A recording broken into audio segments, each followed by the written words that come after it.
माँ, मैंने राम भक्त सबरी भक्त मीराबाई जी की कथा सुनी है, पर वो दोनों अपने पूर्व जन्म में कौन थी, ये जानने की इच्छा है। मीरा ने अपने पूर्व जन्म को बताया है स्वयं अपने पदों में कि मैं श्री राधा रानी की सखी ललता हुआ करती थी। कृष्ण के साथ मैंने रास रचाया है, उनकी बंसी सुनी है, लेकिन मेरे अहंकार ने मुझे कृष्ण से दूर कर दिया। मीरा ने कृष्ण की सखी अपने आप को बताया है। पूर्व जन्मों में भगवान कृष्ण के समय में मीरा थी, ऐसा मीरा ने बताया। फिर लगभग 4,500 वर्ष बाद मीरा ने पुनः शरीर धारण किया है।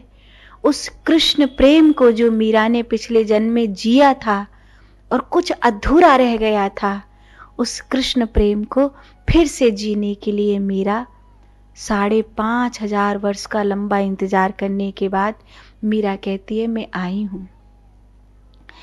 समय, आत्मा जब एक शरीर से दूसरे शरीर में जाती है तो उस समय आत्मा को समय का पता नहीं होता, और जब तक उस जीवात्मा को वैसा गर्व, वैसी परिस्थिति नहीं मिल जाती, वो आत्मा शरीर धारण करने के लिए अनुकूल नहीं हो जाती, तब तक उस जीवात्मा को भटकना पड़ता है।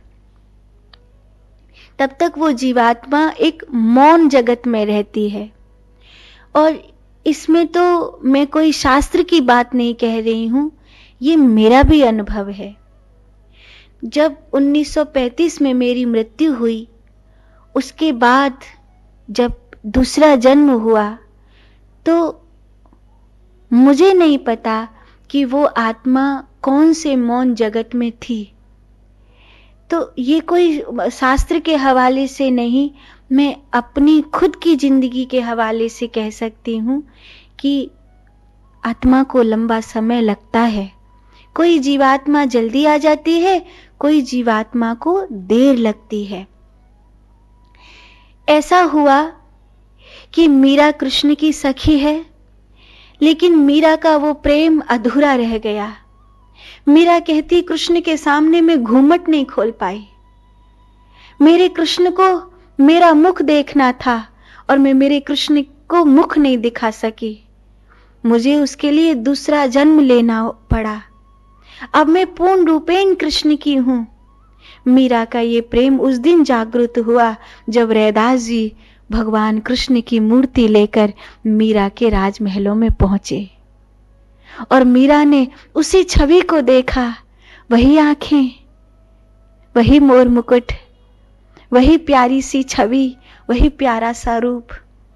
मीरा भर गई आनंद से, मुझे ये दे दो। और स्वयं परमात्मा ने उनके स्वप्न में आकर कहा कि मेरी मूर्ति को मीरा को दे दीजिए। मीरा के सखी भाव का जन्म होने दीजिए। पूर्व जन्मों में जो उससे खो गया था वो उसे मिलने दीजिए। मीरा ने दुनिया क्या कहेगी, इसीलिए पूर्व जन्म में घूमट नहीं खोला था ना। इसलिए मीरा ने अब ये सोच ही छोड़ दी कि दुनिया क्या कहेगी। सास कहे कुल नासी रे, अब पग घुंघरू बांध मीरा नाची रे। वो भूल ही गई कि दुनिया, भाड़ में जाओ दुनिया, मुझे क्या लेना देना। जहर पिलाना है पिला दो मुझे, मैं तो कृष्ण की जिंदा हूं, कृष्ण की दासी हूं। मरना है तो ही कृष्ण के लिए, जीना है तो ही कृष्ण के लिए। कोई अंतर नहीं पड़ता। जहर पिलाओ तो, सांप से कटवाओ तो, घर से फेंक दो तो, कुछ भी कर दो। अब मीरा दुनिया के कारण किसी दिन घूमट नहीं खोल पाई थी। आज मीरा मंदिर में खड़े होकर नृत्य कर रही है। आज मीरा लेके एक तारा उसका नाम गा रही है। मैं तो अपने नारायण की आप ही हो गए दासी रे। मीरा, अब सबरी स्वयं बताती हैं, वो पूर्व जन्मों में रानी थी। सबरी एक रानी के दायरे में न संत सेवा कर सकती थी, उनके बहुत सारे आध्यात्मिक विचार थे उनके मन में, जिससे बहुत सारा आध्यात्मिक हित हो सकता था बहुतों का। लेकिन महारानी के एक मर्यादा के दायरे हैं, एक सीमा है, उसके बाहर वो कभी ना आ सकी। काश मैं रानी ना होती, कोई वन की विचरण करने वाली साधारण स्त्री होती ना। और वही हुआ। पूर्व जन्मों की महारानी इस जन्म में भीलों की राजकुमारी शबरी के रूप में पैदा हुई। आई अभी भी राजकुमारी के रूप में है, लेकिन अब सबरी ने उस राजकुमारी होने के अहंकार को ठुकरा दिया। मैं राजकुमारी हूं, मेरा ब्याह हो रहा है, इसीलिए इतने सारे पशु पक्षियों को बारातियों के भोजन के लिए मारा जा रहा है। नहीं, मैं घोषणा करती हूं कि किसी जीव की हिंसा हम लोग नहीं करेंगे।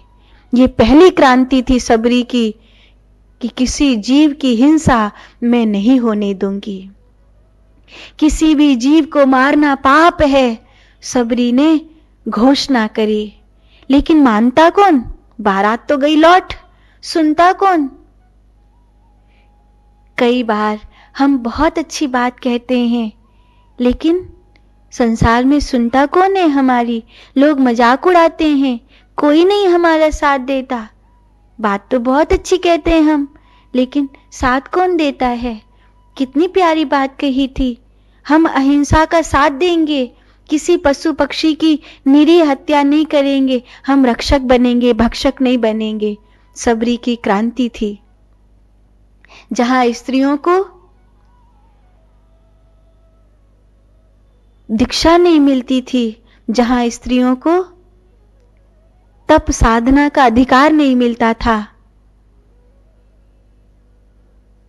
कोई अत्रि के संग अनुसुईया जैसी कोई बिरली ही थी, वहां सबरी ने मातंग ऋषि के आश्रम से एक अलख जगाई कि प्रत्येक नारी दीक्षा की अधिकारिणी है, प्रत्येक नारी ध्यान साधना तप तपस्या की अधिकारिणी है। यही कारण था कि राम जी सबरी का घर पूछते हुए आए थे कि आखिर वो जगह है कौन सी जहां इतनी बड़ी क्रांति हुई है। पूरे जंगल में सबरी का नाम था। ऐसे ही यूं ही राम जी नहीं चले आए थे सबरी के आश्रम पे। बड़ी संतोषी थी, सीधी सादी थी, गुरुकुल चलता था। जिस समय कोई स्त्री जगत को ध्यान साधना शास्त्र आदि की अनुमति तक नहीं देता था, वहां सबरी ने ध्यान का केंद्र खोल दिया था। राम उस सबरी से मिलने आए थे जिसमें इतनी हिम्मत है, जो धर्म की ज्योति को नए रूप में जगा सकती है। कितना बड़ा कार्य है। इतना बड़ा कार्य करने के लिए हिम्मत चाहिए कि हम भक्षक नहीं बनेंगे, हम रक्षक बनेंगे।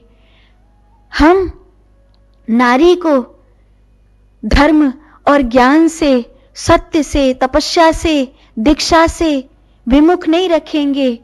अगर मातंग ऋषि की शिष्या सबरी दीक्षा प्राप्त कर सकती है, तो जो भी स्त्री ब्रह्म तत्व की प्यासी हैं, वो सभी ज्ञान के लिए जिज्ञासु होकर इस गुरुकुल में आ सकती हैं। सबरी जो महारानी होकर नहीं कर सकी, वो सबरी ने भीलों की राजकुमारी होकर कर दिया। भीलों की राजकुमारी होकर भी नहीं कर पाई, सच तो ये है वो दायरे उसको तोड़ने पड़े। मातंग ऋषि की शिष्या होकर के कर पाई। जिस दिन वो मातंग ऋषि की शिष्या हुई उस दिन ये क्रांति घटित हुई, उस दिन सबरी।